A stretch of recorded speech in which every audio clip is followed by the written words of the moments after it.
even the publicans love their own. What Jesus was trying to say to everybody, are you willing to take it past where you found it? Because see, if a soldier comes to you and say, carry my gear 1 mile, and you say, you know what, I'm going to carry it 2 miles, you do something to that soldier. Because the soldier came to make you do it. But you say, I'm going to give you another one. And you say something different to that soldier. So if I move on and say, if I only love my mother, you know, who loves me, my brother who loves me, my sister who loves me, but I love no one else, where is my reward? I'm not doing anything extra. And so Hank does extra. And I'm going to get to it in just a minute here. Let me get on down here with this giving. There's what I call a circle of Luke. Hank, you remember that document? It's what's got us in this mess that we're in this country. The 1% is at the top, and they move on down through the corporations, the PACs, the super PACs, the media, you know, the bought and paid for politicians, and then they get the voters, and no matter who wins, we still lose because the voters are going to vote for the R and the D, just like they re-elected Johnny Isaacson, and all the money comes right back to the 1%. But you know what? There's a way to defeat the circle of Luke. It's called your circle of influence. And you see, Hank has a circle of influence. And many of the things that, those of you that are familiar with me, many of the things that you have heard me say, you were hearing Hank. Y'all know y'all don't understand what I'm talking about, but I'm going to break it down. You remember that scripture where Jesus said, well, if you've seen me, if you know me, you know the Father. You know, he and I are one.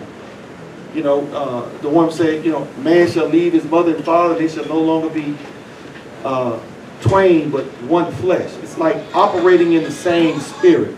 Our circle of influence, where we take what we know and we willingly give, you know, 1 mile, go 2, right? Not just going to love, you know, those that love me. I'm going to love everybody. I'm going to teach anybody that I come in contact with that don't know the truth, just like Mike and Hank pulled me to the side and gave me an education. So, what is it that I say that you hear Hank, that Hank says that you see in me that's Hank? Hank turned me on to the fair tax. Now I'm an expert. It's my #1 issue. I want to go back to 1913 before we became debt slaves. Hank taught me about the Federal Reserve. Had no real understanding, but Hank took the time to show me by the numbers. Hank taught me about the foreign policy and why we are in the shape that we are in this country with regime change.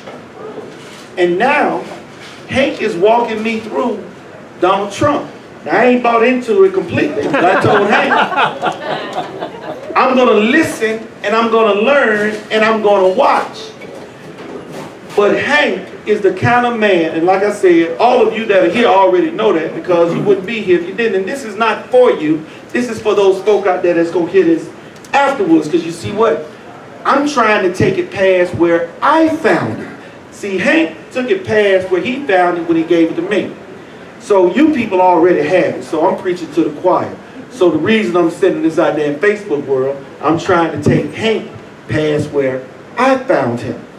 If you take the time to listen and understand what this man is talking about, you will learn something. If you have a question and you send it to him, he will take the time and go research it for himself and send it to you. I made a comment to him about Trump saying, oh, well, we can just print money. And I was completely turned off. And Hank said, hold on, let me get back with you. Next thing I know, I got 2 videos and I watched them. Because you know what? I'm a sponge.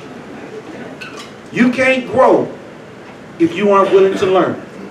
Simple as that. So if you think you know it all and you've made up your mind and you got it all down pat, trust me, you are dead, because if you don't grow, you're like a rock. It's all about growing. It's all about taking it past where you found it.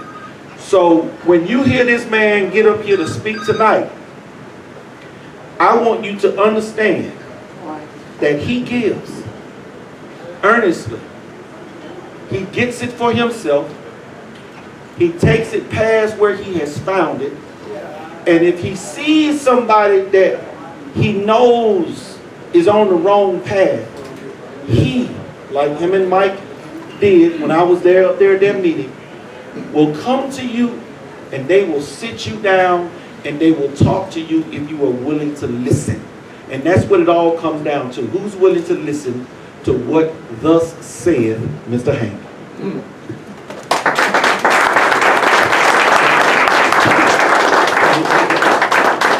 Wow, I didn't know I was getting into that. All I wanted to do was see if I could get a little bit of credibility up here. But I appreciate that very much. I was told before I got going here that I need to come up with some new jokes. Well, I just flew in from coming and boy, my arm's tired. Airport, fly in, It is difficult to get here from coming. I don't know if you know that. I can get to Alabama before I get to Lawrenceville, starting from coming. I guess you guys probably live in Lawrenceville? No. So what'd you leave about noon? Just to get over here? Okay, that's it for the jokes. All right, thank you very much, Derek. I appreciate that very much. That is, and I got to tell you, that what you're going to see tonight is the offspring of our conversation. See, this is how I grow. When people challenge me for what I say and what I'm telling them, they challenge me. That just makes me dig that much deeper. And it created this entire program up here just because I had a Facebook Facebook message back and forth with Derek probably a couple of weeks or so ago. He asked me about Donald Trump and here's the deal. I got into this public speaking thing kind of on practically a dare. I came to a Tea Party meeting one night over in Cumming, and I had no idea who the speaker was. The speaker was up there talking about fiscal responsibility, limited size of government, and free markets. And when I got done with that, when she got done with that, I couldn't stand it anymore. I said, look, you can't have free markets if you don't own your own money. And you have to compete with the people who do own the money. That's not a free market, and it's designed into the system. That entity who owns the money is the Federal Reserve System. And I challenged her. I said, why are you not talking about this? And Jenny Beth Martin told me, with people out there in the audience, that they had to dumb down the message so people could understand it. Well, that just lit a fire under me. Next thing I know, I'm putting together a program to try to explain to people what the Federal Reserve is, how it operates, and how it's impoverishing the American people. That's all of us. We're talking about the middle class.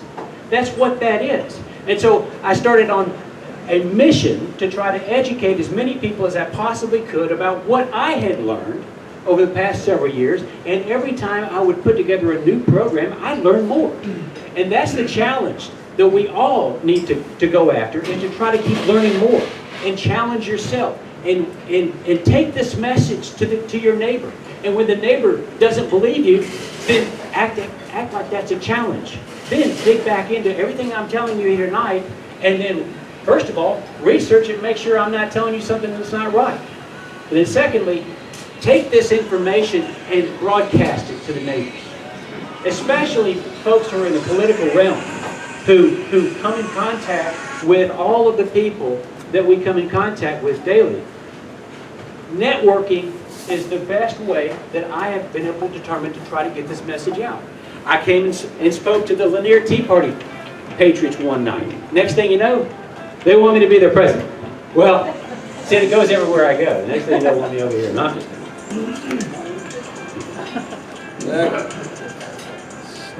stop that.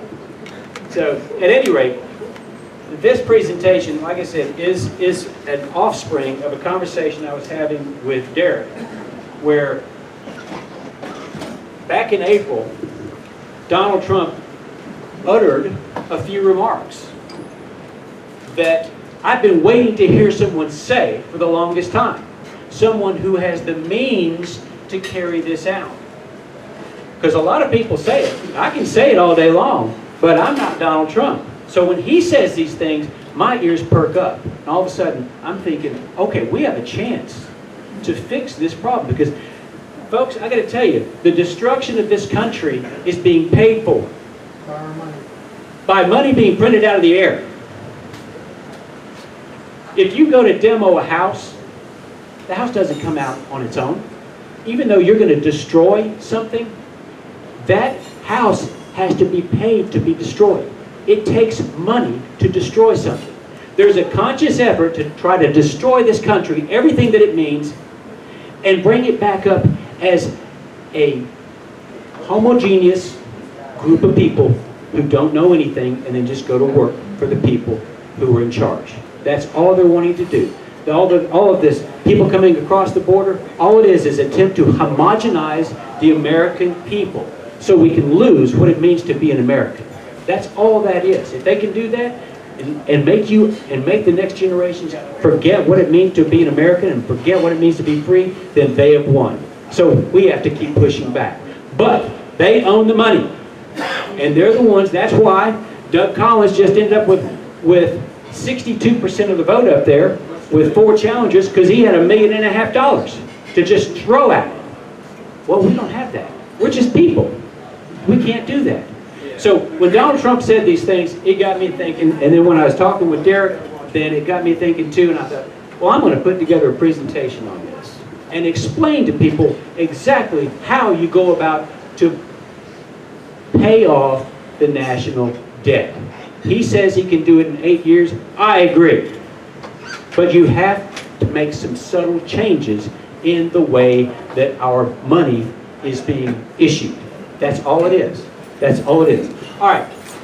So the video that Derek watched, I've incorporated it into a 12-minute video with and patched it together in such a way as to very quickly get you guys up to a different level.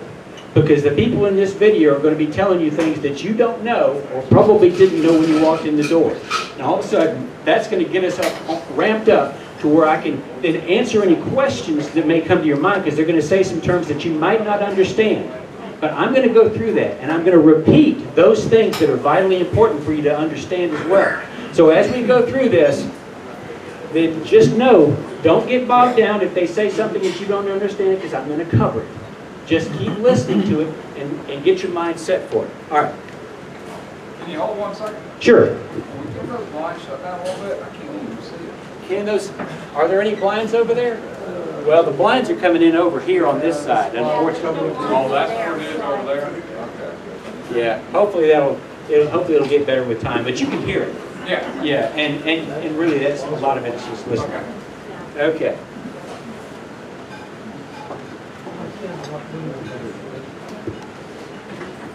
We can buy back government debt at a discount. In other words, if interest rates go up and we can buy bonds back at a discount, if we are liquid enough as a country, we should do that. In other words, we can buy back debt at a discount.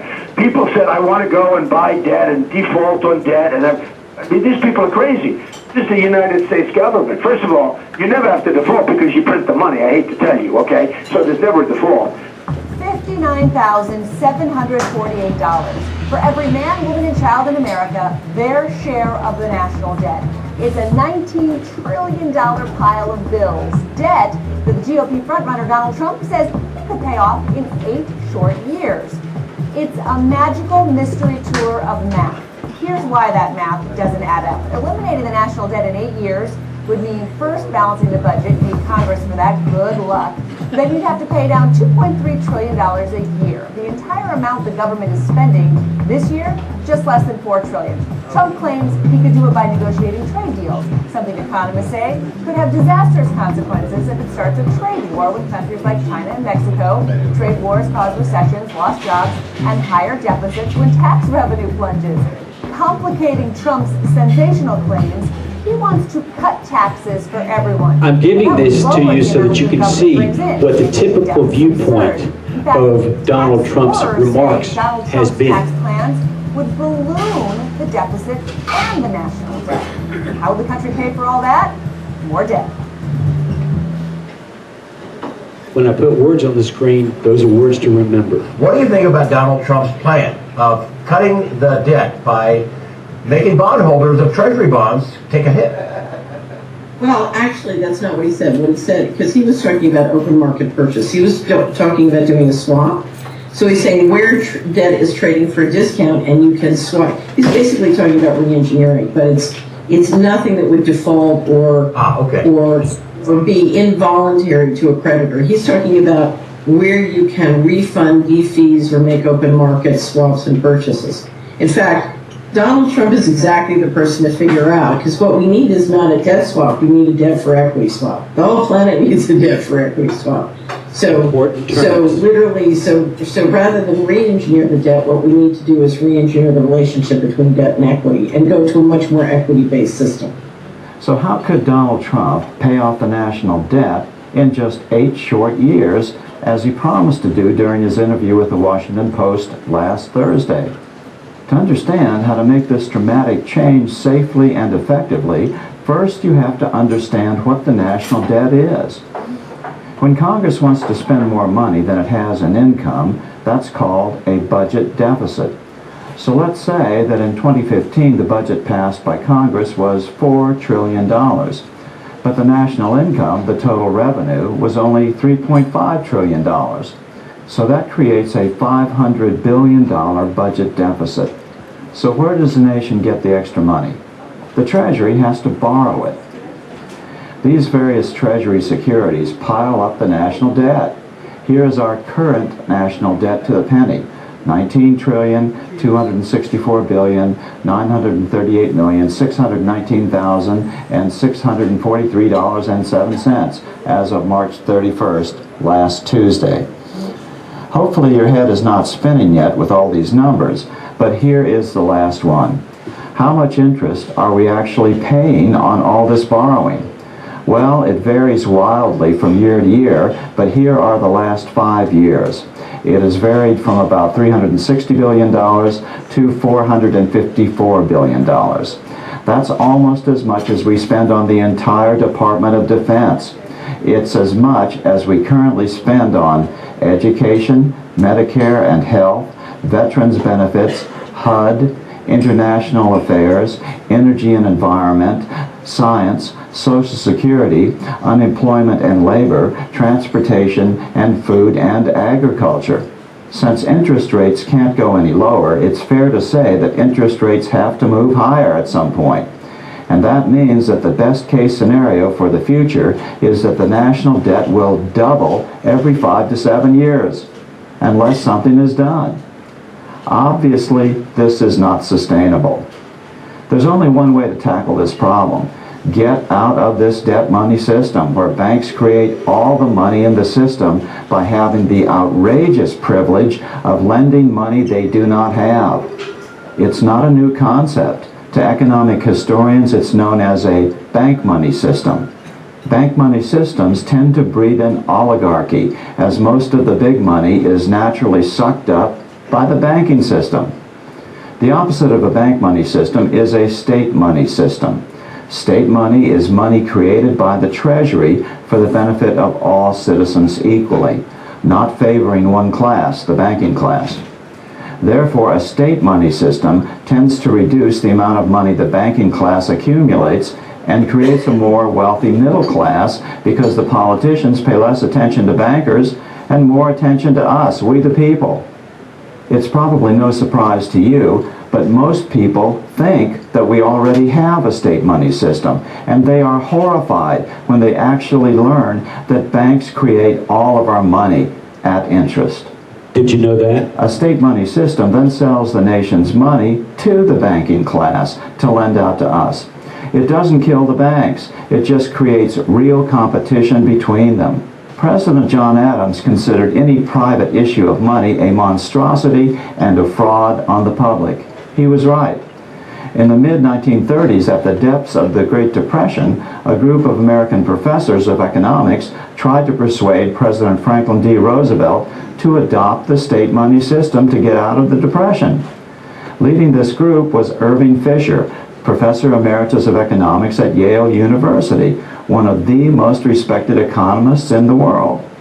As he put it in his classic little book, 100% Money and the Public Debt, published in 1936, nationalize money, but do not nationalize banking. In fact, the present demand to nationalize banking would fade away if only the control of money were recaptured by government.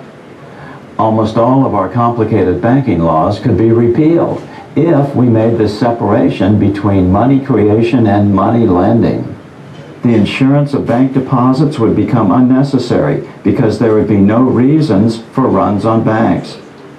So, how would we make the transition in today's world? It's really pretty simple. Remember how the debt is purchased by buying treasury notes and bonds and other securities? As these securities come due, instead of Treasury repaying them with these Federal Reserve notes, simply pay them off with this older form of state money, old U.S. notes. U.S. notes have the red seal. Federal Reserve notes have a green seal. U.S. notes were legal tender in the United States from 1862 to 1994. That's 132 years. It's the longest serving form of American money. Federal Reserve notes are part of the bank money system. U.S. notes are issued free of debt from the Treasury of the United States. Other than the color of the seal, they look exactly the same, but one increases the national debt, the other does not. The good news for incoming President Trump is that about 48% of the national debt is sold as Treasury bills or Treasury notes with a maturity of 3 years or less. What does that mean? It means that once you start repaying the Treasury bills and notes with U.S. notes instead of Federal Reserve notes, it immediately starts to reduce the national debt. It's not inflationary because you aren't increasing the money supply, because you're just replacing bank money with state money on a one-for-one basis. The total money supply remains the same. It remains stable. Therefore, the state money switchover will not cause inflation. So within 3 years, President Trump will have paid off about 50% of the national debt held by the public. Mr. Trump said he could pay off all of the publicly held national debt within 8 years, but that doesn't take into account the 10-year Treasury notes and 30-year Treasury bonds still floating around out there. However, just starting to reduce the debt starts reducing the wildly growing interest payments. It's real money the U.S. can put to good use elsewhere in the economy.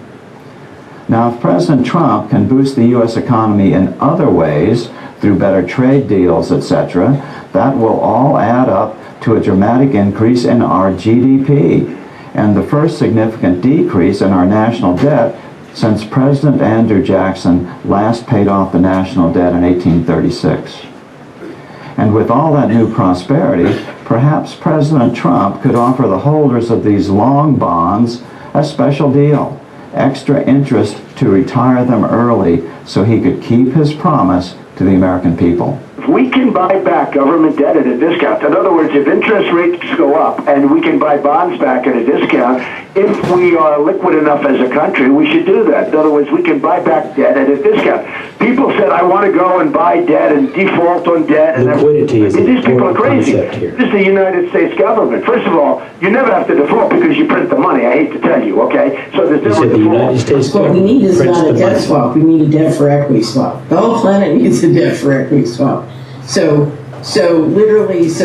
rather than re-engineer the debt, what we need to do is re-engineer the relationship between debt and equity and go to a much more equity-based system. Is that crazy and reckless what he wants to do? In your opinion, and you can have big money.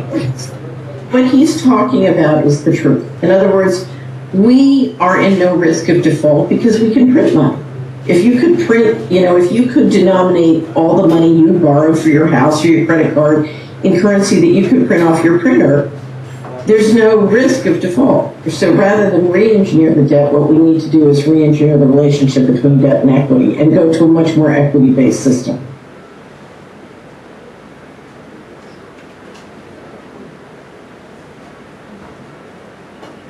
There's the rub. This is dangerous territory for anyone to try. But Donald Trump is making an attempt at doing this. All right. There was a lot in there. You don't have to know it all. But I think that right now, if you were listening, you're up on a different plane than you were when you walked through the door. And I'm going to take what they said, and I'm going to do some explaining on how they would go about this. First of all, she said, what we need is a debt for equity swap. She said the whole world needs a debt for equity swap. That's exactly right, because the same system, the same debt-based system, the same bank money system is operated all over the world. Don't believe me? Take a look at here. This is worldwide sovereign debt. And at the very top, right there, that's the United States, $19 trillion. Right underneath us, the United Kingdom at, I think it's 9.7 trillion. And go down this list of different countries here, and each one of them shows you how much debt they're in. But here's the deal. That's not all. Here's another 40. And that's not all. Here's another 40. And another 40. And another 40. You see, these countries are really not sovereign. The United States of America is really not sovereign, because if it was, then we wouldn't have a debt problem like this.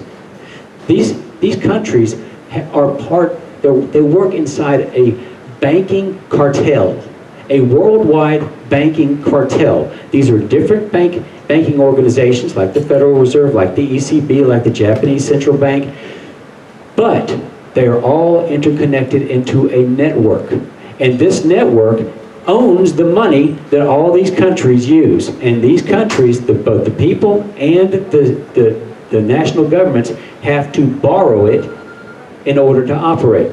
Now, this 19 trillion that you saw for our national debt, that's just a portion of our national debt. If you're thinking about what the total debt for the entire country is, because I'm just going to call it 20 trillion.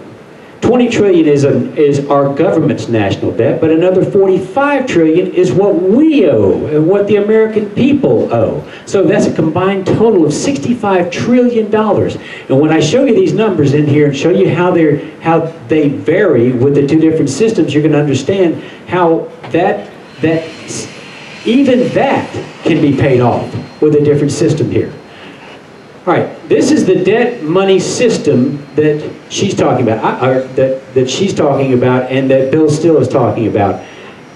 The bank money system. I call it, bank money is good. I don't use the state money term. I use sovereign money, because it's the people's money when the government is creating it. But let's go through this. Under the Federal Reserve System and all these central banking systems, the money is printed out of the air by the Federal Reserve member banks, and then it's loaned to the people. Then the people pay the loan back to the Fed member banks, and then the dollars go back into the air. So it's like, think about the water entering Lake Lanier. It comes from the air. It goes into Lake Lanier. If it sat there, eventually it would all go back into the air again, because it's all evaporating. That's why they call it currency, current. It's all related. Liquidity, it's all related to the same idea. So it's like ashes to ashes, dust to dust. If you loan a dollar into existence, then when you pay the dollar back off, it goes out of existence. That's the system we're operating under. The problem is, the banks don't print the money to pay the interest. So where are you going to get the money to pay the interest? All they do is print the principal. So what do you have to do? You have to borrow more principal. So down here, you'd have a duplicate set, just a little bit smaller numbers, say right in here, just to borrow more principal to pay the interest on the principal that you already borrowed. And then you just did it again, so you got to have another one down here, so you have a perpetual debt machine. And there's no way to pay it off, because they don't print enough money to pay it off. You're going to be astonished when you see the actual figures that I'm going to show you. So this is your debt-based economic model. Now this is very easy for me to explain how this works. See a credit card in your pocket? When you pay your bill tonight with a credit card, do you know that you're creating money? That money doesn't exist until you go and pay, until they take that credit card and they swipe it. All of a sudden, that money comes into existence, and it goes into their account. And then it leaves you with a liability. You've got to pay it back. But it didn't exist when you walked through the door. That's how the system works. So when you get your bill, and you're fortunate enough to be able to pay it at the end of the month, then all they did was they made you pay more for it by about 3%, because an establishment like this has to charge more for people who are going to use credit cards, because that 3% is taken out of their check. So this is how all of the money is created. It's borrowed into existence. All right, now this is an asset-based economic system. Now, to seed the system, if you're going to start a system up here, you've got to print some money out of the air. But instead of going to private banking institutions, it goes to the government. The government, the U.S. Treasury Department. Now here, there's two different ways it can go. Either that money is printed in order to pay the cost of government. Rather than, say, taxing, they just print the money to pay the cost of government. And then that money gets paid into the economy. And so you have an increase in liquidity in this system. The other system, you always have a decrease in liquidity because you always have to borrow more to pay the interest, but they don't print the interest. So you're always having to borrow more just to keep that system going, which is the system we're operating under. This, however, this is a completely different thing. This is a liquid manufacturing system. The other one is illiquidity manufacturing. So here it is. We have government prints the money out of the air. It's paid to the people in the form of checks to pay the cost of government. And it flows down this way because it's not removed. See, there's no air. It doesn't go back to the air here. It's not removed. The people have money to save and invest. It stays in the economy. They can save and invest that money. What's the biggest problem we have with trying to say retire these days? There's no money to save and invest. And if you do have money, if you're on a fixed income, you can't get any interest for it because they're stealing the interest from you. It's all part of the same model here. Now, part of this though gets paid into a banking system, a private banking system. Banks have to actually compete for your business. They actually have to use good, sound business practices in order to stay in business. They have to loan to people who can pay the money back because they're going to be borrowing money from the U.S. Treasury. They're also going to be building up their reserves. They're going to be building up their capitalization when they do that. But they're going to be borrowing from the U.S. Treasury, but when it gets paid back, rather than going to the paid back and going back into the air, that money goes back to the government treasury. And guess what? It helps to pay the cost of government. That's what this system does. It's no coincidence that in 1913, the first thing they did was they enacted the income tax. Excuse me. The first thing that they did, yes, they enacted the income tax, the 16th Amendment, to allow them to tax the people, because then the very next thing they did was they brought in the Federal Reserve. They knew that was going to happen, and they had to have a way to be able to pay the cost of government because they were about to take that means away. The government is supposed to be working in a perpetual asset-based monetary system, to where there's times where it just has to put on a little bit of gas. If you're running out of liquidity, then the government can put some more liquidity into the system. But you need more money to pay for a growing economy. Now, this has a feedback loop. So the other system started off in the air, went through the system, and then left back into the air. This one does not. The dollars, these are assets. These are not liabilities. They're entering into the system as real assets. That dollar doesn't have to be paid back. It just stays in the system and it grows with the economy. And that's what happens right here. So where you might have a taxing system, whether it's the fair tax or whether it's just excise taxes like they used to have before the Federal Reserve came in, they had a means to be able to get the people or the states to be able to contribute to the cost of the government. And that's what this does. It also allows the private banking system to then pay interest back to the government to pay the cost of government. So in here, in this system, you don't need you don't need an IRS. You don't need an income tax. This system is somewhat self-supporting, and that's why we didn't have that prior to 1913. So the money to pay the interest is already printed, because the money never leaves. Then the money, unless the Treasury wanted to remove something, they could do it. But other than that, The money to pay interest on these loans here, it comes from savings and investment. You can save up to buy a car. Well, you can pay for part of the car, but you can't pay for all the car. So you take some of your savings and you buy the car, and then you also borrow a little bit. But you're not borrowing. I heard today on Bloomberg, they said that the median purchase price of a new vehicle in this country is $30,000 and it's taking 68 months to pay it back at 0% interest. 68 months, they're spreading them out because the liquidity in this country is going down. They're having to do that in order to keep the business going. So this is your asset-based economic model. This is the economic model of your founding fathers right here. This is what Jefferson was talking about. This is what we're going to talk about what George Washington is talking about. This is why John Adams said what he did in that video. All right, now let's go to the U.S. Constitution, because I'm going to show you that the system we're operating violates the intent of the Constitution. Article 1, Section 8 is that area of the Constitution that authority enters in the federal government. If the Congress, which is covered by Article 1, did not make the first law, then the President would have no laws to execute. And the Supreme Court would have no laws to interpret. So the laws, the authority for the federal government to act at all enters through these 18 enumerated powers in the U.S. Constitution. One of those is the power to borrow money on the credit of the United States. Now, I don't know why this was first before the other ones, but it does make sense that they wanted to create some means of flexibility to finance the government. Secondly, to coin money. This is to manufacture money. This is not just, making dimes and quarters. This is a sovereign money system. This is the U.S. Treasury. The U.S. Treasury was created in 1789. That was like the first thing that they did after they ratified the Constitution and set up a government. They set up the U.S. Treasury.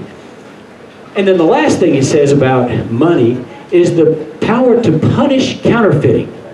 Now, that means that the money was the people's money. Because if it was private money, and that's not counterfeiting, that's fraud. Counterfeiting is creating a likeness of something that the government owns. It's not creating a likeness of something that's privately owned. That is a civil suit or that is a criminal suit, but it's not counterfeiting and it's not something covered under the U.S. Constitution. So the system that we're operating right here is defying all these as we'll see it. Now, George Washington said in his farewell address, if you want to know what the U.S. Constitution means in a lot of ways, you can go to George Washington's farewell address, because he wrote this and published this after 8 years serving as our first president under the U.S. Constitution. So if anybody had a pretty good idea of what the U.S. Constitution meant, it would have been George after 8 years sitting in that position. He said about debt, this is what he said: a very important source of strength and security. Cherish public credit. Cherish it. It means like take it. It's like a fine wine. You just put it away. You don't use it up. You just put it away. You cherish it. You have it. You can look at it. It's like a great car that you've restored. You don't just go out there and run it all over the road. You cherish it. You put it away, and then you only use it when you really need to. One method of preserving it is to use it as sparingly as possible. Well, that only kind of makes sense. If you don't use your credit, then you're not going to abuse it. Avoiding occasions of expense by cultivating peace. He talks about peace and wars in this, and he's the violation of the principle of cultivating peace is going to result in wars. He calls them unavoidable wars down here. That, to George Washington, was really the only reason why you'd ever have to borrow. And when you borrow, you're going to be borrowing back money from the people because you're protecting the people. The people are the ones that the government is supposed to protect. That's really the purpose of government. So the people have got to ante in order to have their own protection from the federal government. It says, but remembering also that timely disbursements to prepare for danger frequently prevent much greater disbursements to repel it.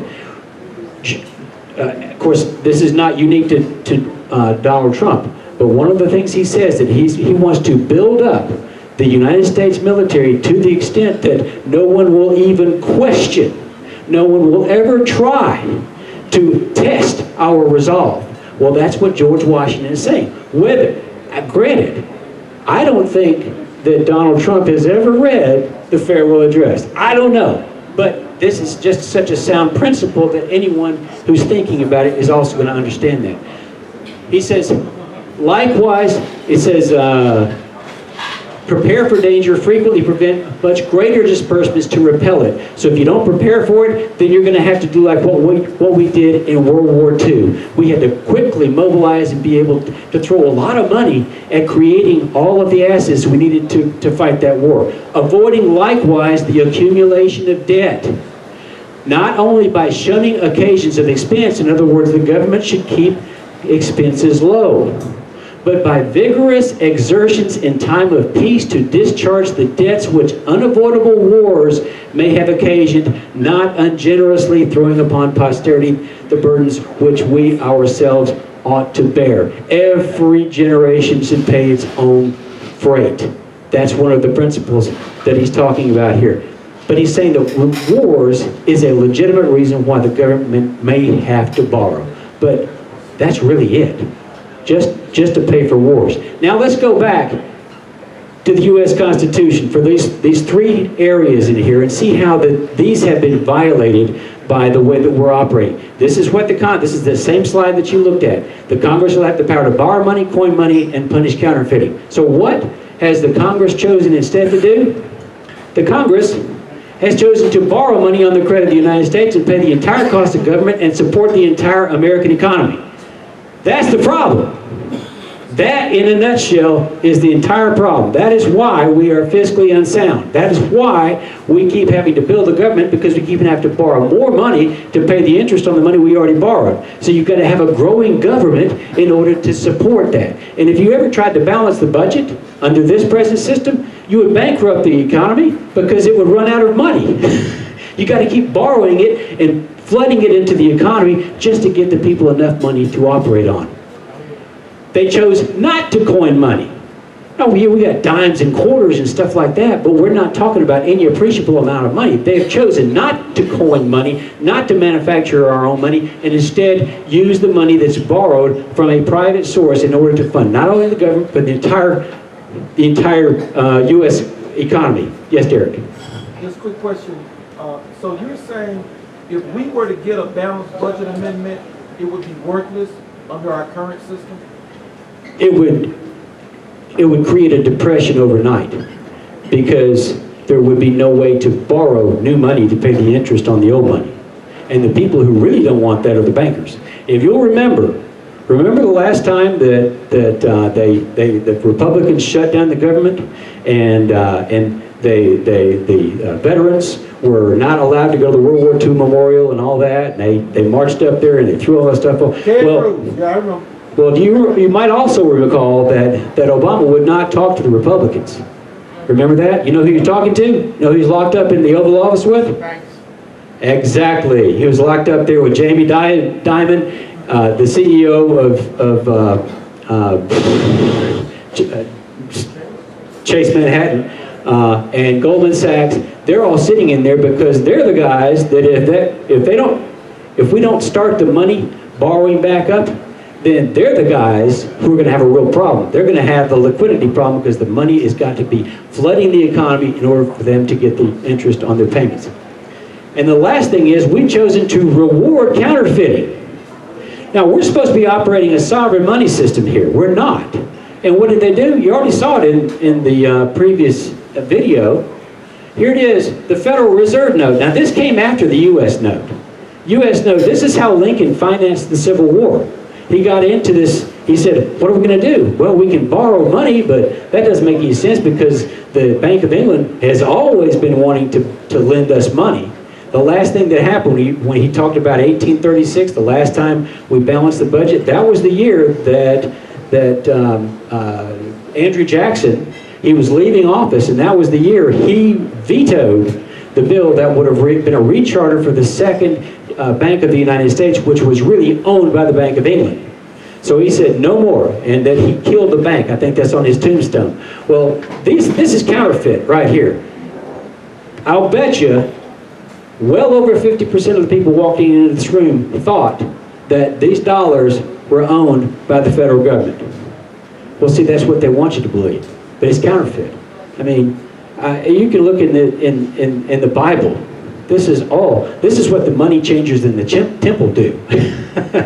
This is what the father of all lies does. He makes you think that something is one way and it's really the other way. Well, this is real money right here. This is an asset. This is fake money. This is counterfeit. This is a liability. But they want you to make. We trade liabilities in order to buy things. Think about it this way.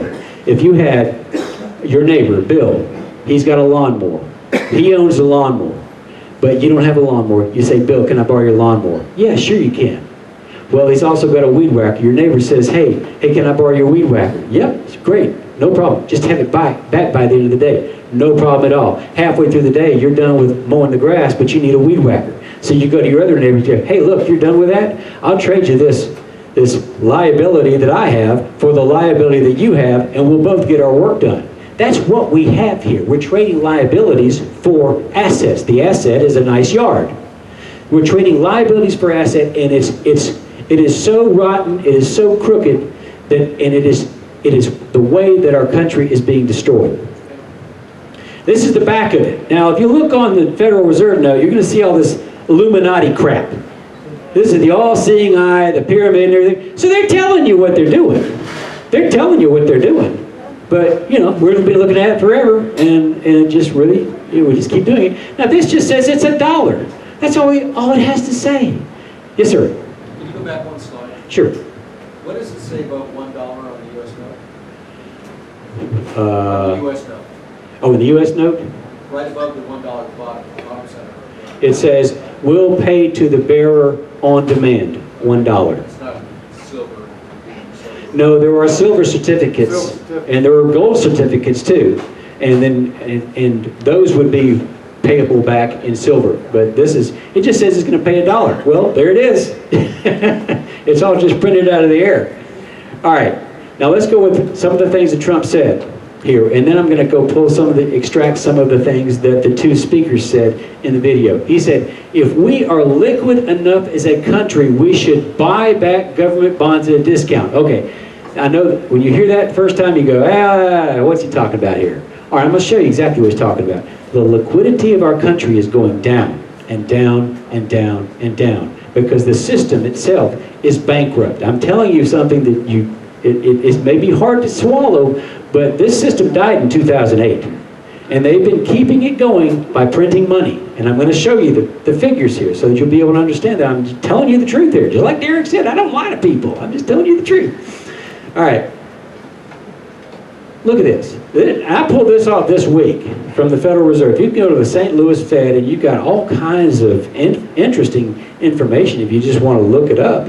And this is the money velocity. Money velocity is a measure of how fast the money's changing hands in the economy. And so under a vibrant, growing economy, the money velocity is going to be increasing. If you have a growing economy, then people they're buying more and more things with the money that they have. But look at this. Since they've been keeping records in 1959, we're at the lowest point ever. We're at the lowest point of money velocity right now. Well, this goes in hand with all the other things I'm about to show you. Look here, student loans.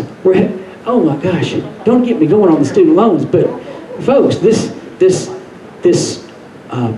lottery that we have, it's creating the conditions to where people have to borrow to pay for their higher education. When I went through Georgia Tech, it was like $750 a quarter. Okay, that was a lot, but it was manageable. Then I went through Georgia State. I borrowed $4,000 to get a master's degree. $4,000, and I paid it back in 10 years at $50.90 a month. It was a lot, but not $100,000 or $200,000. This is a debt monster. Because all they're doing is they're going out and buying more facilities and creating more things to have to maintain at all these universities now. They're not colleges, they're not local colleges, they're all universities, and they all have to support all that, and that's bankrupting the people. Student loans, food stamps. Right now, if we didn't have electronic food stamp cards, then you'd have bread lines, you'd have soup lines. There's more people that are dependent upon the government for just basic food right now than at any time during the Depression. But we have these cards now, and every time they trip one of those cards, it creates money out of the air. And they have to keep it going. They have to keep more money going into the system in order to support the money, to pay the interest on the money that's already there. Can you say Cuba? Anyone has been concerned about Cuba, the real reason for that is that they're trying to create another market for currency so they can borrow more and more currency there, make it into a paradise, and have it paid back to the bankers. That's all that's about. Iran is not about nuclear weapons. It's all about currency. It's all about the control of the issuance of the currency and who has hegemony over the world markets with their currency. Federal debt keeps going up. Money printing. This is the only thing that's keeping the system going right here, is money printing. Either the Federal Reserve has been printing it outright, handing it to the Wall Street banks. The Wall Street banks, for the longest time, were just using it to bid up and entice people to buy into the markets. But one way or the other, this is the money. This is new money just being printed out of the air. And it's not even being borrowed by anybody. It's being set up as reserve because they're exchanging it for mortgage-backed assets. Well, they're not even assets. They're just derivatives. They're exchanging them for useless things, and we can't see their books because it's all part of the system. It's secret and it's criminal. Health insurance costs. We all know about that. Labor force participation. We've all been hearing that term, I think. Labor force participation rate is the lowest that it has been in I don't know how long, but it's lower, and notice it's going down. The workers' share of the economy, this is a big deal for the middle class. The middle class is being impoverished by this system. This is a system of trickle-up poverty. You've heard of trickle-down economics? Well, this is trickle-up poverty because it hurts the people at the lowest end the first, and they're the ones that have to take out and go on food stamps. They're the ones that become totally dependent on the government, and that level of people increases as time goes by. Home ownership, they keep coming up with these different ways to loan more money into the economy. So even for people that can't pay it back, they know they can't pay it back, but they got to get the money in the economy in the first place. If they don't, they can't pay back the interest on all the money that's out there in the first place. So they keep doing that, but as they do it, it's counterproductive. Home ownership keeps going down because the people can't pay it. So now they're to the point where people are not even borrowing anymore. Even at 0% interest, people are just not borrowing as they could. All right, this is the reason for diminished liquidity. The red area, that's dead. You know what a parabola is? A parabola is a trigonometric idea that keeps going up and up and up and up. This is the power of compound interest. You never pay the principal down, so the interest keeps building. And that's what this is, the power of compound interest. It can't go the other way. It cannot go the other way. That's why this system, as it is, under the Federal Reserve System, I've said this 100 times when I'm talking to people, that under the Federal Reserve System, it is mathematically impossible for America to become anything other than a nation completely encumbered in debt. That's it. And ultimately, that ends up in complete disaster. This number just keeps going down, and it starts to approach vertical. There's no other way for this model to go. Another reason for decreased liquidity is the value of the dollar itself. Over the last 100 years, it's devalued. It's now 5% of what it was in 1913. So they're devaluating the currency, so it takes more dollars to buy the same thing that it took, that you could buy 2 years ago. It takes more dollars, so that's a liquidity aspect of this. All right, now this is the national debt clock. Everybody ever looked at the national debt clock? You know what I'm talking about there? If you go into it, it'll just sit there and trickle off the numbers here. You can see what all these numbers. So I just took a screenshot of this. Now that number was moving very quickly. very fast. It's all increasing. The number right there is moving very rapidly too. The increased difference between total debt and currency available to pay it off. All right, under the system that we're on right now, this number right here, that $65 trillion I referred to earlier, that is combined, say, $20 trillion for the United States government and $45 trillion for the American people. That adds up to $65 trillion. Now, in the money supply, there's only $12.7 trillion. I'm going to call it $13 trillion. So there's $13 trillion in the money supply. Here's the problem. Here's the problem. This is what you don't realize when you're looking at this. Every one of those $65 trillion was at one time introduced into circulation. Think about that.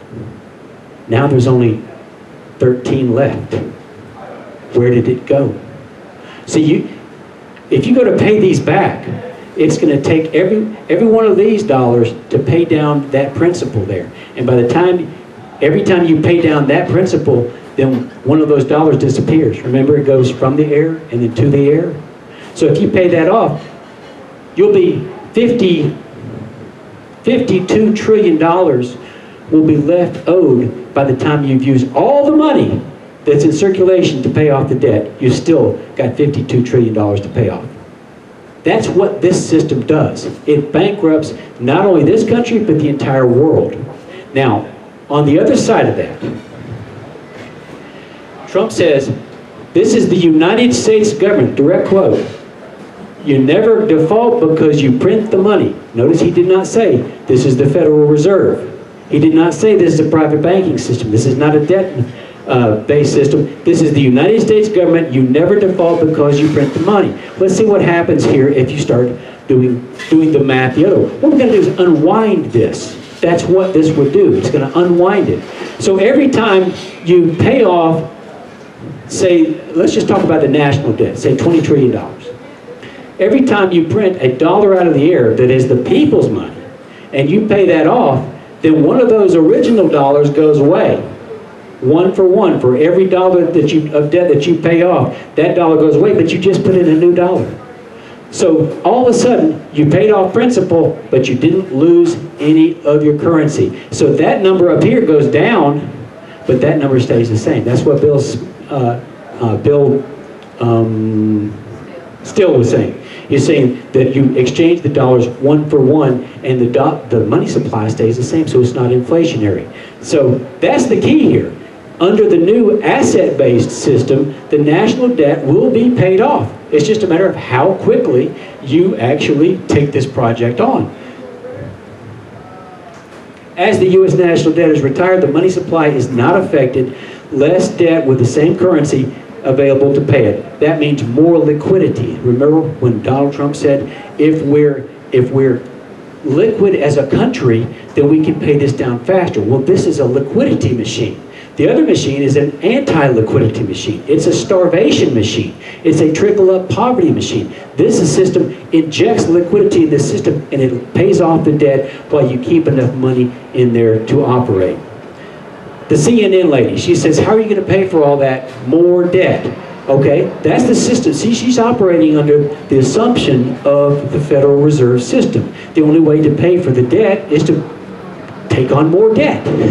So she's right, but she doesn't understand that's not what Trump's talking about. He's talking about a whole different system. If you want to know why all the big Republicans are so up in arms and they weren't jumping on the Trump machines, because they're all beneficiaries of the debt-based monetary system.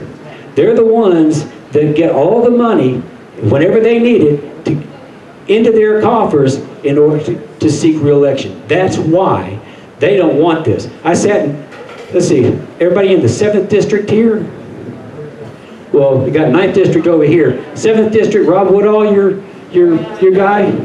Okay, well, I sat in Rob Woodall's office for an hour. I'll bet you, by the time we're at this point right here, you guys are pretty well getting it. You're like, okay, I see what's going on here. Rob Woodall doesn't get it. I sat there for an hour, just him and me, and my laptop, going through this. He didn't get it. So I wonder if he don't want to get it. Either that, but he'll tell you that he can balance the budget on his laptop computer. He'll tell you that. So I wonder about it. I also did it with Doug Collins. I asked for an hour. I got a half hour. He had to go to a conference call. So that's what we're up against, folks. That's why all these guys got to go. That's why all these people who are, as Steve said, who are venturing out into the world to try to defeat these people, we owe them our support. Whatever we can do, we've got to support anyone who will venture out there and try to take one of these guys out. Catherine Fitz says, what we need is not a debt swap, we need a debt for equity swap. We just went through that. That's what she said. That's what this means. We're swapping a debt-based system for an asset-based system. We're paying off the debt-based. It's one thing to pay off a dollar of liability, but we're paying off an entire debt-based system with an asset-based system. I'm not going to go there. The whole world needs a debt for equity swap to go to an equity-based system. Yes. Now just imagine this. I'm dreaming right here. This has not happened, but I'm dreaming.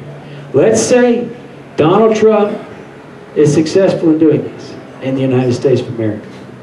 Say he's not shot. Let's say that everything goes vanilla. What do you think the rest of the world's going to do?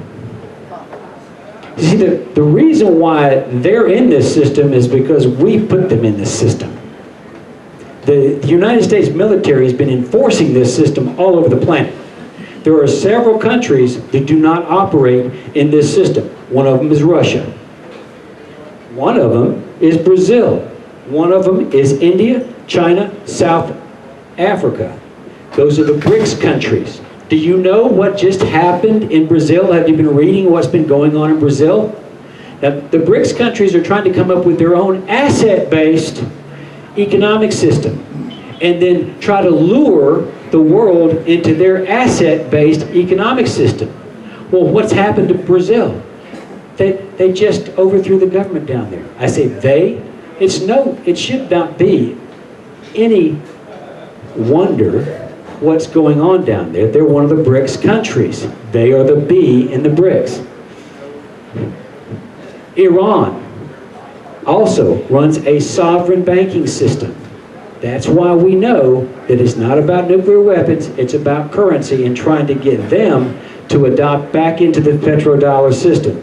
Libya, Muammar Gaddafi was trying to mobilize the entire continent of Africa to use a gold-backed currency for Africa, to where Federal Reserve couldn't just print money out of the air and buy oil anymore, or buy gold. They'd have to exchange gold anytime that they were going to trade with any of the countries in Africa. Well, what happened to him? See, this is what's operating worldwide. This is what's making all of these geopolitical events happen, is the need for these private interests to keep their system going, and if they can just take over the entire planet, like if they get the TPP in, the TPIP, and TISA, those are the constitution of a worldwide government, a worldwide corporate government over the countries, over the nations. That is who would be in charge here. That's how this works. Bill Still says, get out of this debt money system. The opposite of a bank money system is a state money system. State money is created by the Treasury for the benefit of the citizens equally, not favoring one class. Yes, the asset-based system we're talking about is a system that is of, by, and for the people. The system we operate now is of, by, and for the bankers. They own the dollars in your pocket, and you have to pay it back to them. Bill Still says, banks create all of our money at interest. That's a foregone conclusion. At this point, you should understand that. He says, state money system sells the nation's money to the banking class, creates real competition between them. Exactly. The banks have to borrow from the people rather than the people having to borrow from the banks. It completely turns that system around to where the banks are helping to fund the people's government with the interest. He says, U.S. notes are issued free of debt, replace bank money with state money on a one-by-one basis, will not cause inflation. We went through that. As you pay down the national debt, the dollars stay in circulation and they just keep paying it down. John Adams said, Bank money is a monstrosity and a fraud on the public. Now you understand why he said that. Our founding fathers, the entire war of 1812 was over this, was over banking. Remember,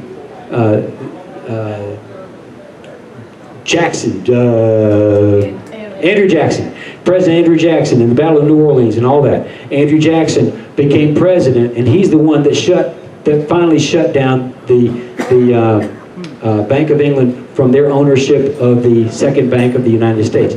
But so he killed the bank. I had something else I was going to say. Been talking a long time. All right, Thomas Jefferson, this is one of my favorite quotes. Thomas Jefferson said, if the American people allow private banks to control the issuance of the currency, which is exactly what we do, the banks and corporations, they're all in partnership. Just think about the healthcare industry. Just think about Obamacare. The banks and corporations that grow up around them will deprive the people of their property until their children will wake up homeless on the continent their fathers conquered. That's exactly what is happening in our country. That is exactly what is happening all over this world. And if we don't stop it, then they will succeed. And we will be slaves. The process for paying off the national debt, very simply.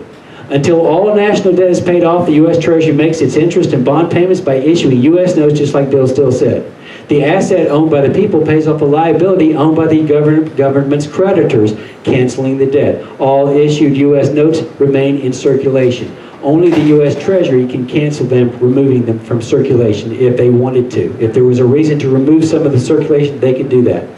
After the U.S. national debt is paid off, eventually all Federal Reserve notes in circulation will be paid off by U.S. notes, because the Federal Reserve currency is issued as debt, a liability, rather than an asset. When that debt is paid off, it ceases to exist. Thus, the asset of equivalent value, the U.S. note received in exchange for the debt, the Federal Reserve note, cancels the debt. Paid off, the paid off Federal Reserve note becomes canceled and is removed from circulation. So it's a matter of transition. This is how they installed the Federal Reserve System. We had the asset-based system prior to this. So they just started paying the bills using Federal Reserve currency rather than, it was borrowed from the bankers, rather than our own currency.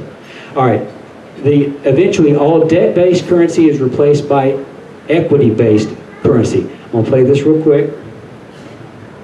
This is now that you've heard everything that I've said, and I know it's getting late, but I want you to hear what Donald Trump says now that you've had a chance to digest what all that meant.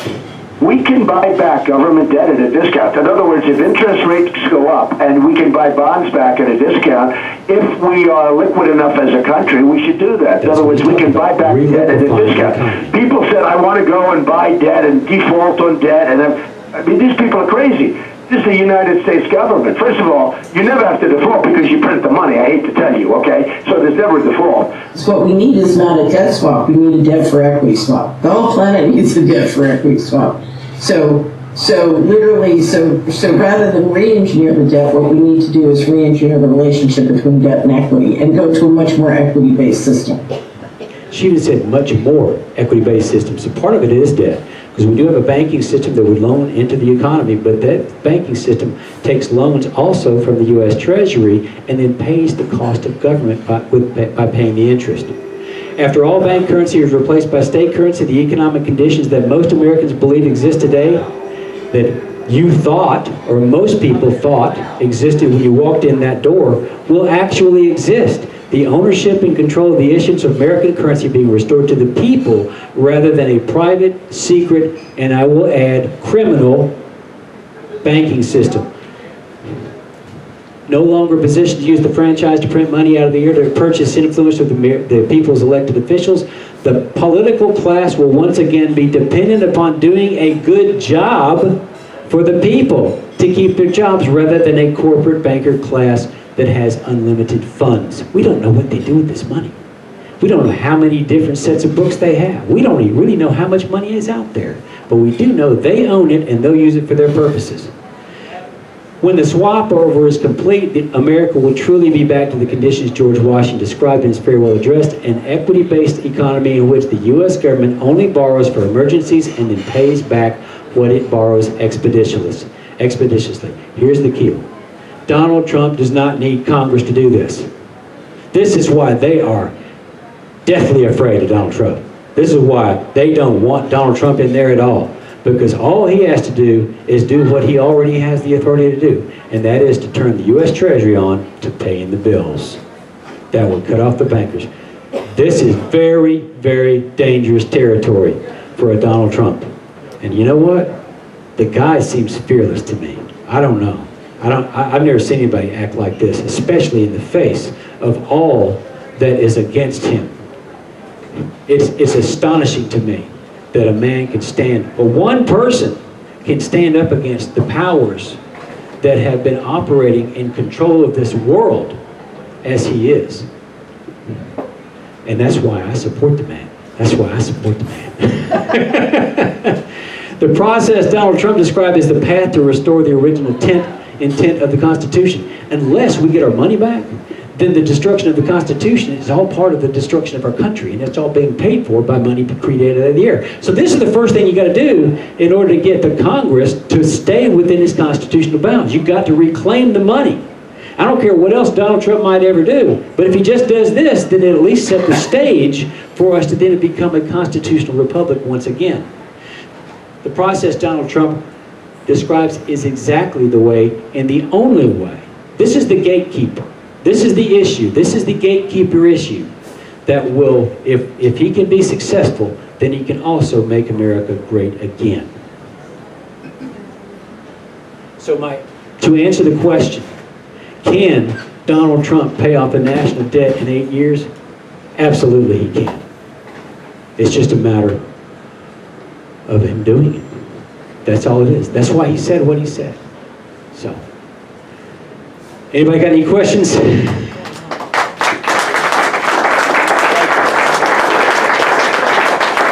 I am glad to take questions if anybody has any. Yes, sir. I got one.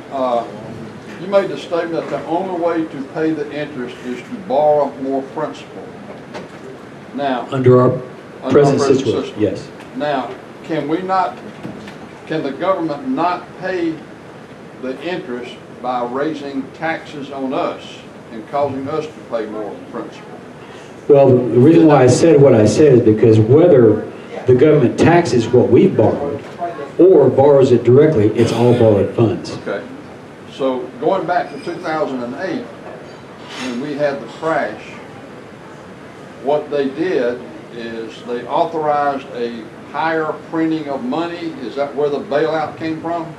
They authorized to indebt the U.S. government by $800 billion and then to give that money ostensibly to pay off the toxic assets of Wall Street. So what they did, this was the TARP, they put the American people in debt, guess to whom? To the banks, because we had to borrow the money from the banks to then pay back to the banks. But the silly thing about that whole thing is they didn't have to do that. You saw what the Federal Reserve has been doing there. You saw the money printing slide there? Because they've been, QE. They've been printing money right and left without any kind of authority to indebt the American people. Well, what that does is it dilutes the value of the dollar. And also, it may not necessarily dilute, say, you can still buy a kumquat for the same price, but there's less people working.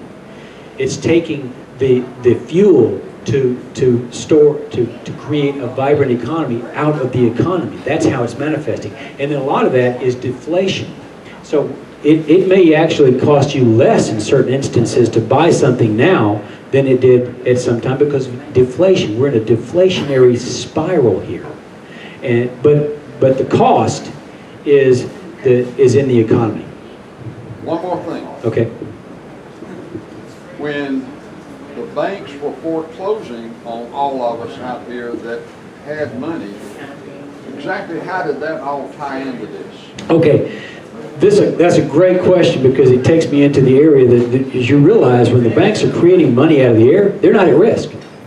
Think about it. Now there have actually been cases where a bank printed money out of the air and they tried to take the asset that was secured by the funds. Well, the people went back and took them to court. Now, they could bankrupt you, take them to court on this, but they've taken them to court and they've demonstrated, look, they weren't at risk in the first place, and the people win. The banks are not at risk in any of that. So the question that you asked, tell me the question again, real quick. I'm trying to figure out exactly what the relationship was between the banks coming in and taking our assets. Okay, they print the money out of the air, and if you don't pay it back, they get your stuff.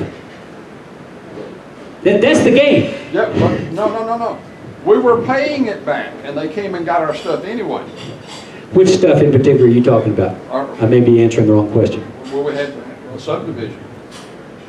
We'd been making payments on our subdivision right along, and all of a sudden they say, no, that's enough. Now we've got to have this much paid on it. Well, chances are, and I don't know the actual case, but chances are that the lender, where you had borrowed the funds, was not making their payments. Whether you're making your payments to them or not, they're not making their payments to whoever they owe. And so whoever they owe goes back. I don't really know the answer to that We owe question. straight to the bank, and we've been making payments on Yeah. our subdivision all along. Mhm. You know, hadn't missed a payment. We were even ahead of schedule. All of a sudden, they say, yeah, we know you've been making those payments, but now we want $100,000 today. What they call the loan. Oh, they call a loan? They call the loan. There's probably some fine print in there that allows them to call the loan. They want to keep the loan out there. Tie into this, so that's what I'm trying to get to. Oh, well, they had a lack of liquidity. And so they had, the banks had frozen up. Remember that term, they froze up? Well, that's a lack of liquidity. When everybody starts hoarding cash, then nobody wants to part with any cash. And that's why TARP was supposed to do, QE is supposed to instantly unfreeze things to keep things going. Well, your bank had frozen up. They couldn't make their debt payments. So what they were having to do is take back your property and then put it out there and forestall whoever their creditors were, say, okay, we took this property back, we're going to sell it, so please just sit tight. But then banks like Gainesville Bank and Trust, I don't know if that may have been who you were dealing with, but then they get bought by SunTrust. So it was a whole juxtaposition of financial institutions, and at that time, more institutions taking with other institutions. We had a loan with SunTrust. They wouldn't even talk to us. We called them back, okay, we need to renew this. Couldn't even get a phone call back. They just said, no, you have to do something else. So we had to find other lenders. Yes, sir. Well, one statement and one question. You were talking about the student loan debt. I heard them announce this week that it has now surpassed credit card debt. There you go. And the second thing is that the problem comes from the fact that Congress has abdicated their authority to the Federal Reserve so that they can't be blamed when things are going wrong. They can say, well, it's not us, it's them. And we're sitting there paying them to do a job, and they're not doing their job, they're abdicating that authority to somebody else. That's a great point. And I remember Rob Woodall talking about this one time. He made a speech. He was right on this. I'll give him credit when he's right on something. Most of the time he's just boo, boo, boo. But on this speech, he was talking about the creation of these governmental organizations, and the Congress will create these governmental organizations or non-governmental NGOs, non-governmental organizations like the Fed, and then place them beyond their reach to be able to affect them.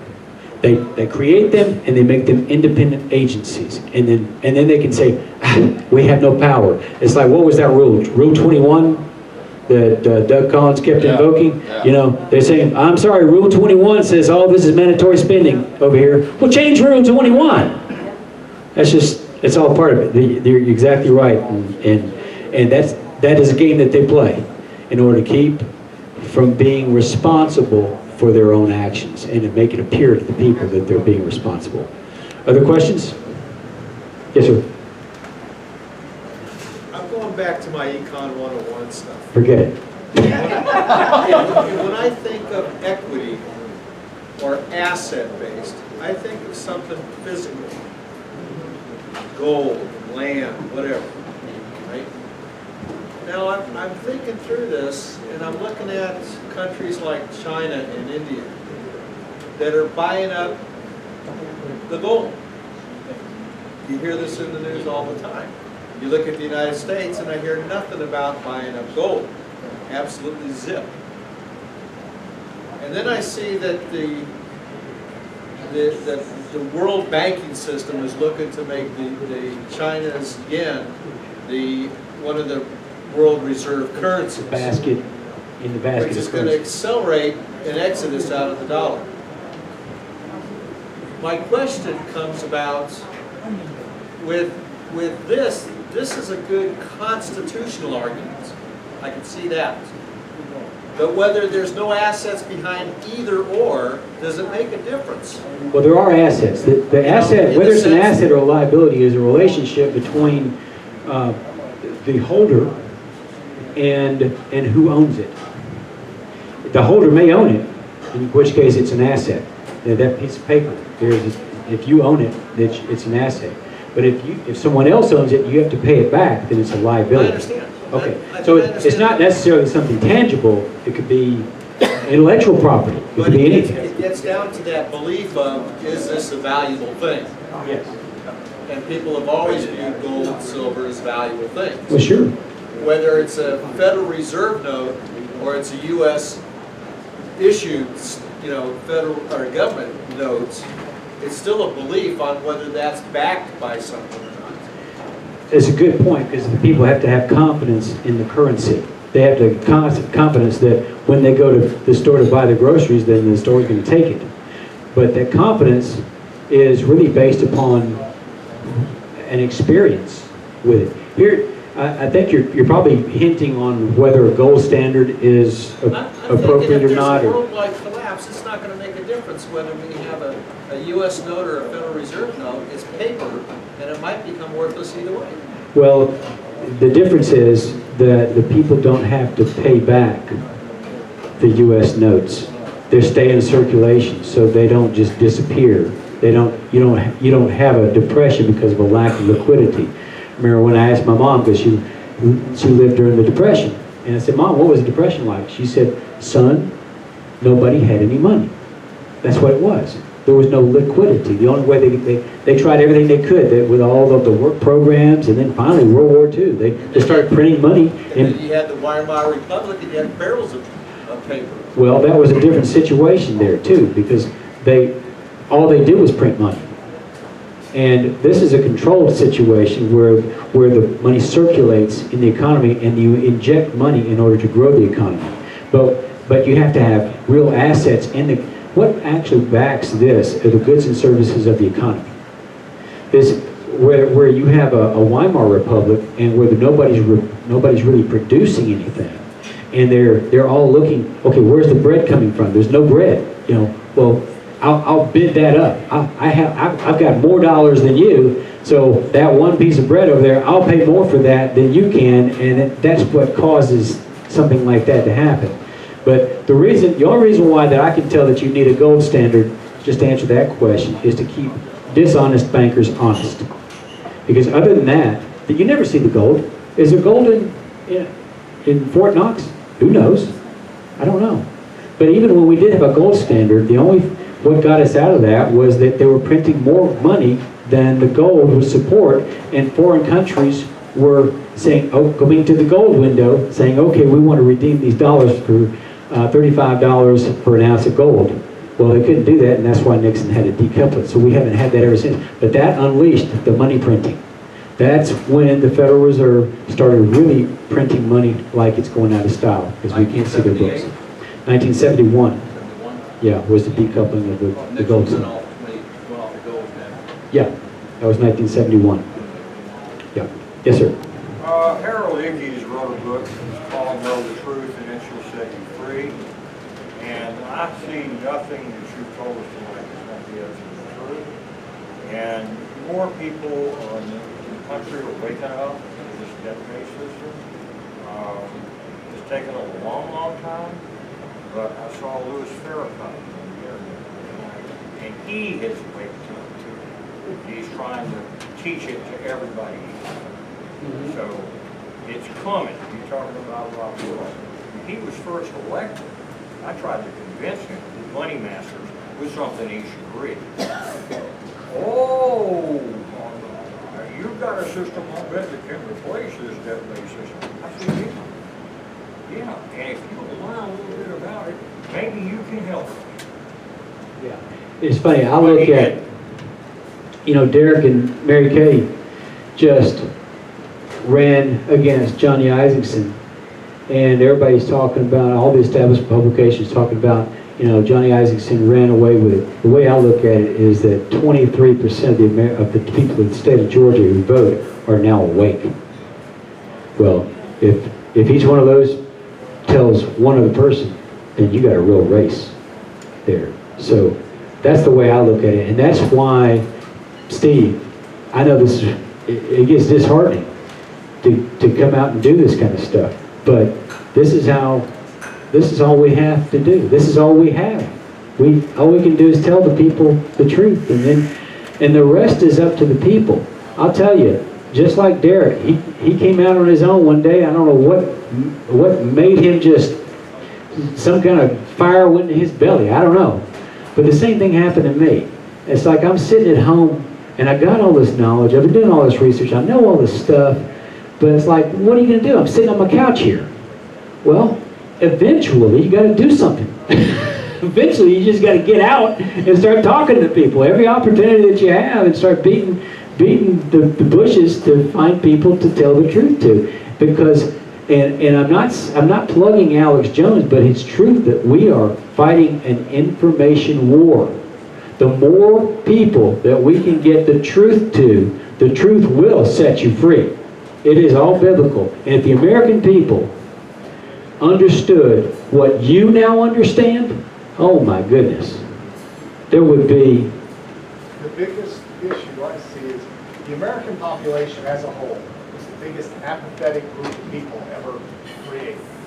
Until it hits them to where they realize that they have to do something, and hopefully that's before it's too late, is when they'll start thinking and reacting. Until then, as long as they're able to get by and they're not getting too discomforted, they're going to let bygones be bygones and just keep flowing. But we're starting to get to the point more and more people are getting affected by it. That's why we're getting more and more people paying attention. The whole hard part is to get enough people to pay attention before it's too late. Before we reach that point that we can't make it. The problem there is Exactly right. they've dumbed down the education system. It's a calculated program. It's a full spectrum assault on anything that has to do with freedom. They're coming at us from every different area. I know you had a question. Yes, the elected officials we have right now, do they know what they're supporting? Does Doug Collins... I used to think no, but I've learned a few things from my friend Derek. Yeah. And now I'm to the point where, first of all, it doesn't matter if they know or not. It only matters to their maker if they know or not, but they're behaving as if they do not know. Yeah, but... That's why they got to go.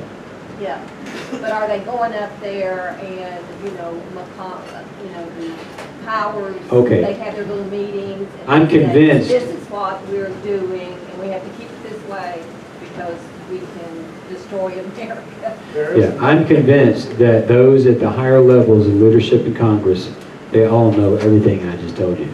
And that's that. Now that you know this, now put all of these decisions of Congress and all these geopolitical events and everything that's going on around the world, sift those events through the prism of this new information and see if it doesn't start making sense. Like I said, Cuba. Why would he go to Cuba? Well, he's trying to open up a market for the Federal Reserve. That's all it is. Where the system died in 2008. So they've got to create ways to get more and more currency out there so that they can pay the principal, pay the interest on the amount that's already out there. Once you know that, then all of the geopolitical events that are going on open up a whole new avenue of understanding in that.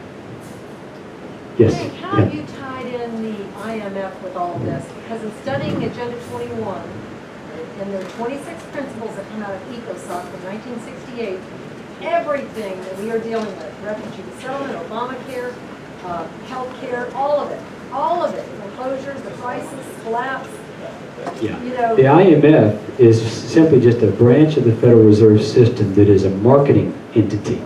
It goes out and tries to indebt other countries to Federal Reserve currency. That's all that is. And so the currency, like what happened in Ukraine, the Ukraine was a State Department coup. The United States State Department, I've got a whole program that I did on that, and I proved it. And the evidence is right there. So they did that, and then what did they do? The IMF goes in there and says, "Oh gosh, we have to rebuild back your country." Well, we'll loan you $17 billion. That'll get you going here. Well, it's all at interest. It's all a game. That's all they're doing here. Syria is the same way. Assad has a sovereign banking system. In fact, he issued an edict that said that anyone caught using foreign currency, what he's talking about is one of these Western central banking currencies, namely the Federal Reserve. Anyone using anything other than Syrian currency will be imprisoned for 10 years. See, it's all about that. It's all about the competing currencies. Derek. I just want to say one thing so that everybody understands. In this last election that I ran against Johnny Isaacson, 25% of the people decided that they did not want Johnny Isaacson. They either were in tune with what he was doing or Mary Kay Bacchial and I touched them. It's 128,000 people. The other 75% of the people get their information from one of three sources: TV, radio, or print newspaper articles like from Jim Galloway with the AJC. They are the ones that go out and vote. So the only way we are going to beat the system is to overcome the media, which is our greatest enemy.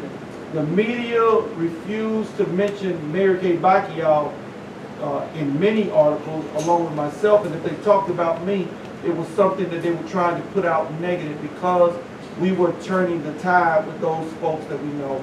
We know that we were a threat to the machine. So the job now is to find a way to overcome the press and either reach those 75% of Kool-Aid drinkers or get the people that have dropped out of the system and no longer participate, the apathetic that you were talking about, and convince them to vote. That is the only way that we can turn the tide, because with the educational system that has dumbed down America and the media, which is basically a de facto fourth branch of government that protects the incumbent. I think it was you or Mike that said it.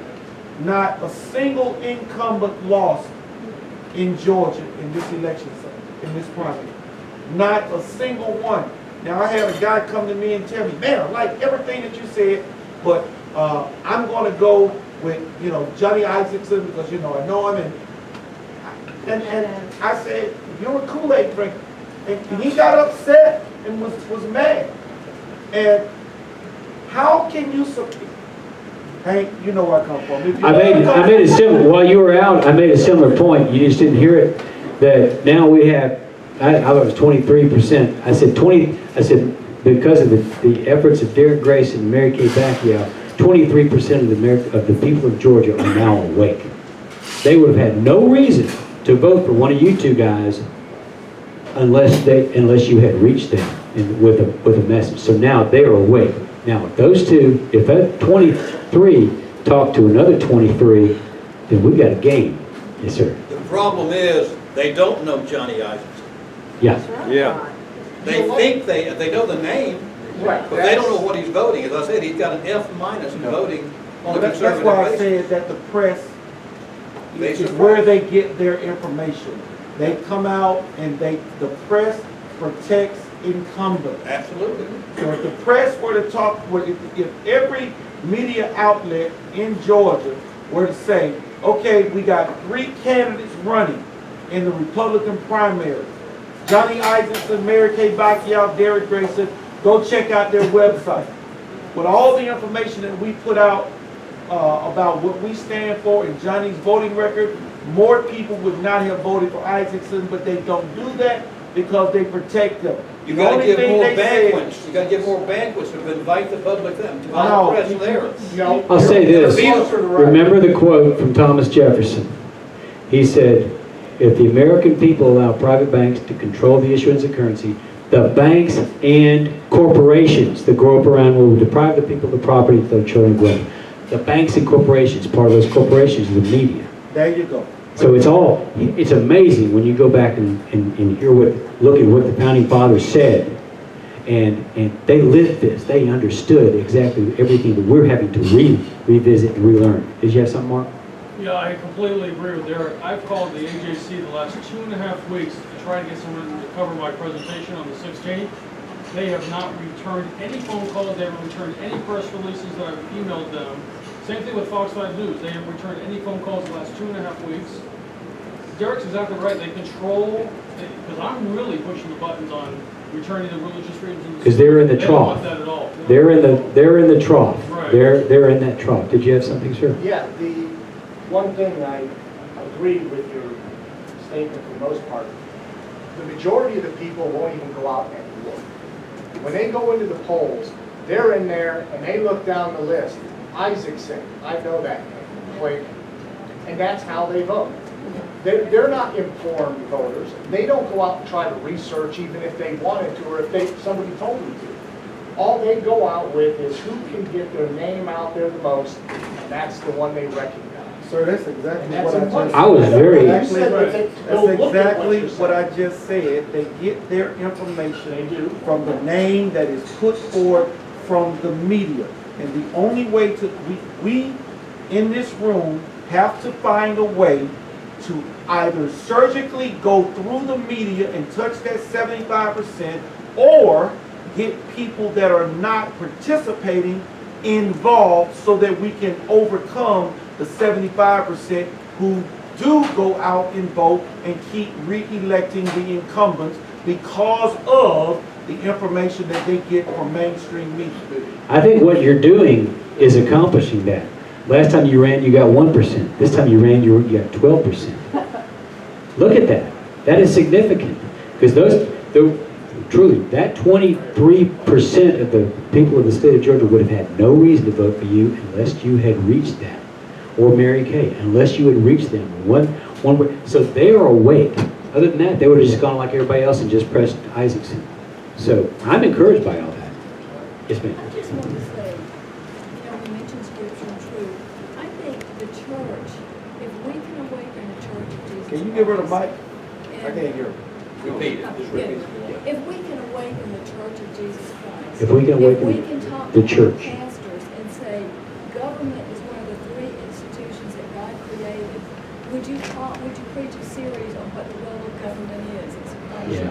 And really awaken or bring that government, our role as Christians to be good citizens. I think the church is just She's talking about using the church as a tool. Lyndon Johnson fixed it where that can't happen with the 501c program. I get all kinds of mail. You can't endorse a candidate. You can have every candidate there speak. You can't endorse them. But you can talk about the role of government. You can talk about issues, homosexuality, and I think preachers are asleep. I think that's why we lost our country. When that happened, And they're afraid. They're afraid of the 501c3 thing. See, the only reason why we have a 501c3 is because of this system, this debt-based system, because they've got to control everything in order to enforce the system on the people. So here, why should a church even have to fill out the 501c3 paperwork? It says it in the United States Congress, in the United States Constitution. The First Amendment says freedom of the exercise of religion. Freedom. You don't have to sign up for freedom. You're free. So it's this system that's enforcing them to have to enter into it in order to use their money to pay for their light bill. I want to thank this young lady for saying this. I've been wanting to say something along this line, and I kind of feel like usually in this kind of crowd it's out of order. If you go back to the Old Testament, you had the king, represented the government, You had the priests who represented the faith community. Both of those were hereditary and were handed down through families. You had one person that stood in the lonely light of the call directly from God, and that was the prophet. The prophet's task was to preach or to speak truth to power. Our churches have been swallowed by a big fish. Our pastors, I'm a retired pastor, our pastors are afraid, not of the IRS. They're afraid to step out and be different. They're afraid of their deacons, their boards of whatever. And folks, the 75%, and you're a former pastor, I believe, or maybe still. Yes. The 75%, most of those are in churches. And Hank, what we're talking about, it's not a political issue, basically. It's a moral issue. It's a moral issue. Hank said the truth shall make you free. You shall know the truth, and the truth shall make you free. I think in the context he said it, that's true. However, it's a half-truth. In the half-truth, there's a whole lie. If you go into Harvard University's campus, you'll see a plaque up there in the big brick wall. You shall know that, no, it says the truth shall make you free. That's a lie. The truth is, if you continue in my word, then you are my disciples, and the truth shall make you free. And you shall know the truth, and the truth shall make you free. The way I look Folks, at that, the sleeping giant right now is the church, and the reason is because pastors are no. And I could go back to what happened in the 50s, and the 60s, and the 70s. So much has undermined the power of the Word of God, and the pastors don't know it, afraid to admit it. isn't it the book of John that says that God is truth? And you want to give an invitation and take up an offering. Yes, sir. I'm going to try to stay on the subject, and I think the subject of your seminar is the number one problem with the country right now. It's the debt-based monetary system. If we got rid of that and switched over, what would happen is that free press would rise up, because all of these people are working to try to maintain the system that they get paid on. Yeah, they got to appease. Chambers, I know her. They got to please their customers rather than their benefactors. Right. Exactly. And you can't ever compete with the TV stations and papers because And they won't let you. And they're all subject to antitrust. They all need to be broken up. All those media outlets need to be broken up. Right. And I heard a woman on the radio one day, and she said, "You know what happened to this country?" And the guy said, "No, what?" And she said, "Our government has sold us out. They have sold us down the..." And they have. I put a candidate up in Barron County, a black female who was scared to death to go to the front door. Y'all met her. She ran against the chairman of the House Appropriations Committee. I'm going to be talking about that if Steve lets me, what this guy is doing to your money in this state. He's the guy who handles every penny of the money in your state. He's the guy for blowing all the money. He's the guy for throwing the money away so that you had to have a tax increase for roads. There was plenty of money in our government to pay for the roads. But for this kid, who's head of the House Appropriations Committee. By the way, the Constitution requires everything to go through him. So that's why he has such a stranglehold in the state. Anyway, I paid for virtually the entire campaign. I only sent out one mailing, and that was for the Winder section of Barron County. I paid for a lot of radio ads. If she knocked on 50 doors, it would be a miracle, because she was scared to death to go knock on doors in White Neighborhood. She only got 10% of the vote. But her opponent spent over $50,000 beating her, and had to bring the governor in to reinforce his election. The margin would have been a lot thinner if the governor had shown up. So here's the moral of that story. It takes the money, but y'all scatter your money all around everywhere. You gripe and complain, but you don't ever put up any money. I challenge you that if Steve will do this, and we can find a committee chairman within a 50-mile radius of where I live, I'll put up a substantial amount of money for the campaign if you put up the rest of it. We'll take out one of these committee chairmen. We're going to vet them before we start. They're going to be against the refugee resettlement. They're going to be against the budget. And they're going to be for religious freedom and for the gun bill. And I don't know, we may put a few more wrinkles in there. But if you people are serious about this, you got to pool your money. I'll put in my share. We'll get something done. But D.A. King has a saying about the Tea Party. It's a mile wide and an inch deep. You keep that up, you'll never accomplish anything. Yep. Agreed. Anybody else? Nothing else? I'll turn it back over to Steve to wrap it up then. Give him a hand.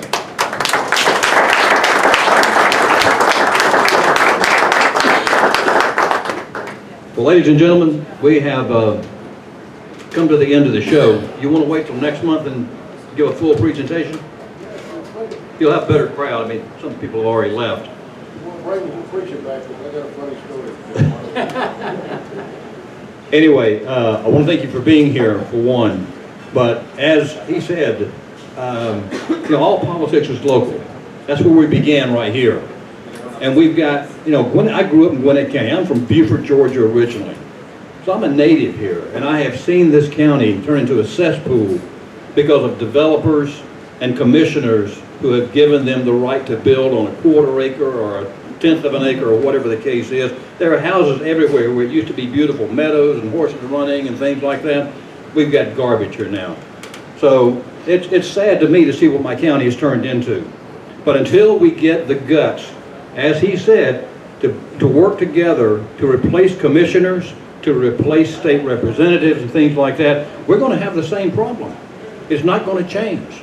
So we have got to stick together in every way we can. We used to have this place packed all the way back to the doors and sometimes past there when we would invite politicians here to speak. They wanted to rub, I guess, elbows with the politicians. And these guys are they're your enemy. They're the worst people you know. And I honestly believe on your question that when they are brought to Washington, if they get that far, they are told, you will either do this or we're going to throw you out of the club. And we've got a great country club here that's the best in the world. It's the most secure in the world, and we will make you completely wealthy and independent of all these people, and you will govern these people eventually. They will be your slaves. That's what the plan is. So I don't know what to say at this point except God bless you. God bless America. Drive safely home. Thank you very much.